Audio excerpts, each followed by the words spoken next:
Hey, Cousin Jack here with another episode of Woodcarving Weekly. And this week, Matt carves a creature, Dave Stetson carves a witch.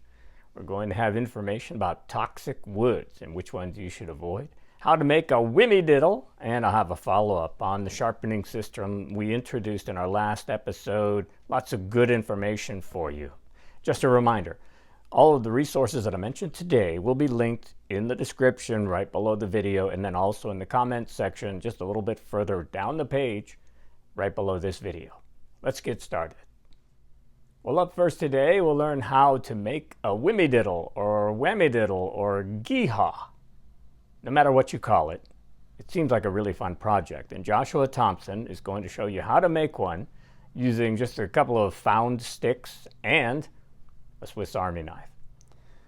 So Josh usually does carve with a Swiss Army knife, and in this project he's going to provide you with some recommendations on the types of wood you would use for the project, some safety tips to make sure you're not cutting yourself, and then also how to split wood with your pocket knife. He also will show you the secret of how to make your Whimmy Diddle spin in opposite directions. There's a whole lot there, and it's a whole lot of fun. I think you'll enjoy this video, so go over to his channel and check it out. Now I have a follow-up to the video we gave you last time in our episode number 56, where I shared information with you about the sharpening system that I use. And I want to clarify some of the comments that I made about this machine, in particular about the load testing. So, just to be clear, as I was testing the different weights and loads that I put onto the machine, I did add more juice to the motor as needed to see if that turntable was going to spin. Like I said in the original video, once I tested the 13-pound load, I was satisfied with the amount of pressure that I knew I would need for honing or for sharpening tools. Like I said, I don't know what the load limit actually would be. I stopped at 13 pounds. I also want to take a minute to thank everyone that shared their comments and suggestions from the episode that we had last time. I want to encourage you to go out and take a look at the comments section from the last episode. There's some really great ideas and suggestions about using this machine and how you could modify it, maybe some things that you might want to try for yourself. Check it out. Well, let's talk a little bit about our mystery celebrity woodcarver and give you some clues. Maybe you can guess who it might be. So, we'll start out by saying there's a little bit of a Halloween twist to this story because this person was born in New York City, but he grew up in Sleepy Hollow, New York, where he attended Sleepy Hollow High School. He started his acting career at the age of 5, and then at the age of 18, he broke his neck on his birthday with a swimming pool accident. Now, this person also was part of a famous duo. For 13 years, they hosted a very popular show on the Discovery Channel. Have you guessed who it is yet? Well, our mystery person is none other than Adam Savage from the very popular Mythbusters series that used to be on Discovery Channel. And nowadays, Adam has his own YouTube channel and website called Tested, where he provides all kinds of information and makes a lot of things. So on his YouTube channel, Adam recently published a video where he decided to carve a spoon.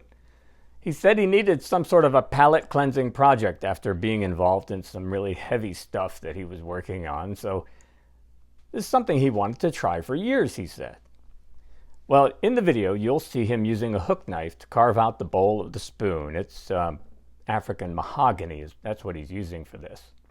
And then he uses a bandsaw and a variety of different sanders and power equipment to sort of shape the handle and so on. Now, altogether, I'd say there was a little bit of carving with hand tools and, of course, some shaping with power tools. And I think he had a really good time. I also think that maybe his research department messed up a little bit because Adam says that this was a 2.5 hour project, and then he says that, if you were using only hand tools, it might only take another hour or 2 hours to carve a spoon. Well, there are plenty of spoon carvers out there that could crank out multiple spoons in 2.5 hours, I'm sure. So in this video, you'll see some of the really cool tools that Adam has in his shop. You'll also see him using vegetable glycerin as a finish on his spoon. Now this is a first for me. I've never seen anyone or even heard of anyone using vegetable glycerin, which is not the same as vegetable oil. Look it up. You'll find out a little bit more about it. I don't know if it's any good, but who knows? You'll also see a lot of passion and enthusiasm. No one brings that like Adam Savage. And when you think the video is over, keep on watching. There's more. Have fun. Well, have you ever wondered about toxic fumes coming from your firewood? There's a brand new blog post over at the Whittled Lovelies blog where Sarah is taking a deep dive into toxic woods. Now, this is a great resource to keep you safe and to keep others safe as well. This article focuses on using wood for kitchen implements like spoons and bowls, cutting boards, and so on, and anytime that wood comes into contact with food. Sarah provides a list of resources and also regulations from various countries about manufacturing implements or items that come into contact with food and which woods are good, which ones are not. In the article, Sarah provides some recommendations about different types of wood species that are safe to use. She tells you about some that are toxic and should be avoided, and she provides some links to trusted resources where you can get more information. Sarah also has, I guess, a somewhat new podcast. That's right. She has a podcast, YouTube channel, and a blog. So she's really expanding into different types of media. Now, along with this article, you'll find lots of other information about wood carving over at the Whittled Lovelies blog. So make sure you go over and take a look. Well, there's a new carving tutorial from Dana and David over at the Carving Junkies blog. Now, Dana and David also have a YouTube channel to go along with the website. And this time around, they're showing you the process of carving a cute little scarecrow figure. On the YouTube channel, there's a short 2.5-minute video that more or less shows you the carving process. There's no talking, but there's some music in the background. And then on the blog, you'll find more detailed instructions on how to carve the scarecrow, including some progress photos showing you the various cuts to follow. You'll find the materials list that gives you all the information about what you'll need and some tips and instructions on painting and finishing your own scarecrow carving. Now, while you're over there, if you sign up for their Covered in Chips newsletter and join the club, you'll have access to 50 different carving and painting tips and techniques. Make sure you take a look.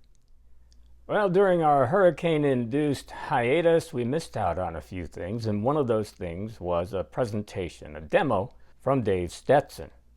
Dave appeared on the International Association of Woodcarvers YouTube channel and did a carving demo.